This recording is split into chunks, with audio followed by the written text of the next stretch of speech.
So there is an actual violence epidemic going on right now, but the mass media doesn't want to drill down to the actual problem. They would just rather see illegal immigrants drill down into the faces of young white women that are out there. Kaylee Gain showing signs of significant cognitive impairment following high school beatdown. Why aren't we taking steps in order to prevent things like this happening before? It was about this time last year where I regrettably had to talk about one girl who got beat up in school so bad, and it became a recurring act that she chose the path of self-deletion because nobody was doing anything about it. Now we have somebody that is going to be, rendered forever changed at the age of 16. And what's being done about it? Missouri teenager whose head was brutally bashed into the pavement in a viral after-school beatdown is showing signs of significant cognitive impairment and is repeating herself over and over again after waking from a coma. Kaylee Gain, 16, seems to realize she's in the hospital but has no clue why she's there and doesn't remember the brawl with another teenage girl, a lawyer from the family said in an update Monday. While the teen's ability to walk with help is improving, her speech is still limited, attorney Brian Kamer said. Kaylee's ability to walk is slightly improved, but she is still unable to do so without the assistance of hospital staff. However, Kaylee is still showing signs of significant cognitive impairment during the limited conversations that she's been able to have, and she tends to reiterate the same short sentences over and over again. Now, see, this is horrific because it is a 16-year-old that is attacked, but if she was manifesting these symptoms in her 80s, the Democrats would run her on the 2024 ticket. Gain suffered a skull fracture and a brain bleed from a March 8th attack in which an unidentified 15-year-old girl held her on the ground and repeatedly knocked her head into concrete blocks away from Hazelwood East High School in Spanish Lake. 15-year-old was arrested and charged with assault. As you can see, there's the assailant, and why aren't we saying the obvious part out loud, I wonder? The younger girl is reportedly looking to now apologize for the horrific beating. No, you go to jail for that. We're trying to kill somebody. Let's keep it a buck.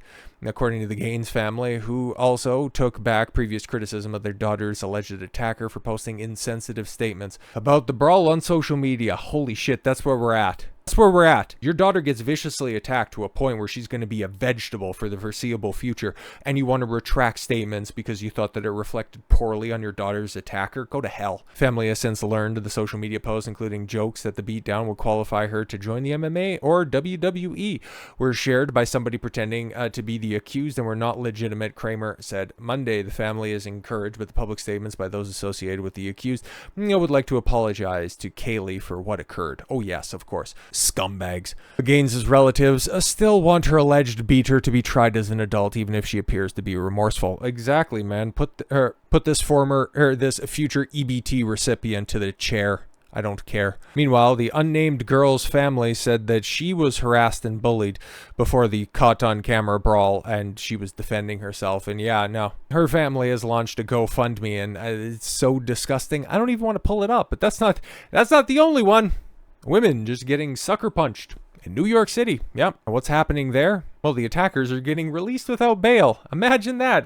I was told that we live in a society of rampant misogynism and all the misogyny that is falling from the skies, perpetuated by these evil right-wingers, by people that say mean things on the internet, is having real-life effect on women. But when we go and see what's actually affecting women and girls in the previous example, we don't ever want to hold the accounters accountable. Why is that happening?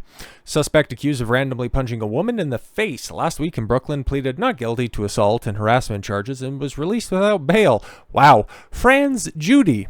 Well, Franz seems like a German name. I'm sure that's who we're dealing with. 33 was quickly apprehended following the incident on Tuesday near Atlantic and Grand Aves in Prospect Heights. The attack left 57-year-old Duce Pichardo with a broken jaw. So why was Judy released, and why is this not bail eligible? According to the New York Post, Judy was set free by a judge on supervised release and was slapped with a misdemeanor charge of third-degree assault, attempted assault, and harassment, all non-bail eligible offenses. He is set to face a judge again in May. I'm sure he'll show right up in order to make sure that he adheres to those rules, because a criminal like that would never break the law. He's not supposed to be free, Pichardo told the Post. They know that he's dangerous dangerous. You cannot have these people outside that are that dangerous. According to New York state law, a person is guilty of assault in the third degree when, with the intent to cause physical injury to another person, he causes an injury such... he or she causes such injury to that person. That sounds like an incidental attack, something this clearly wasn't. Second degree assault counts are handed out when that person intentionally causes stupor, unconsciousness, or other physical impairment. Well, when you're sucker punching, when you're trying to play the knockout game out there on the street, I would think that this probably fits so far, or injury to another by administering to such other person without his or her consent to drug substance. Okay, cool. So drugging them doesn't play here. Jury has prior arrests for 2 other random punch attacks. Wow, imagine that, including one on a law enforcement officer and the other on a security guard. The Post had reported both of the misdemeanor assaults were later dismissed in August of 2019 after Judy, who has an apparent history of schizophrenia, was found unfit to stand trial. Then why isn't this dangerous individual being kept off of the streets? Because, hey, if the Justice Department is working as intended, why don't you see a repeat offense taking place right here? And speaking of repeat offenses, another New York City woman claims that she was punched by a stranger after similar assaults continue to balloon. Sarah Harvard, 29, claims that she was randomly attacked March 19th on Delaney Street, Manhattan's Lower East Side. I just stood there for a moment. It was like somebody put my brain in a jar and shook it. Harvard, who performs stand-up comedy, did not seek medical treatment and hosted a comedy show right after the purported incident. She was probably on her way down there and, had to choose between a black eye, which could be, the impetus for a joke, or miss her set. And you ain't going to be doing that if you're an aspiring stand-up comic. And let's be honest, if you had a little bit of swelling, would anybody really notice? It's a joke, folks. I still had a headache. I still felt dizzy. I have this mentality of someone said, New York tough. She told the paper, I'm not bleeding. There's no lump. I don't need to go, but you still need the attention. So I post on social media in an interview with Ashley Banfield on News Nation's Banfield. She said that she believed the man who attacked Parsons student Michaela Tonado, there's another one, was the same person who punched her. But I'm just wondering when exactly some repercussions are going to get doled out.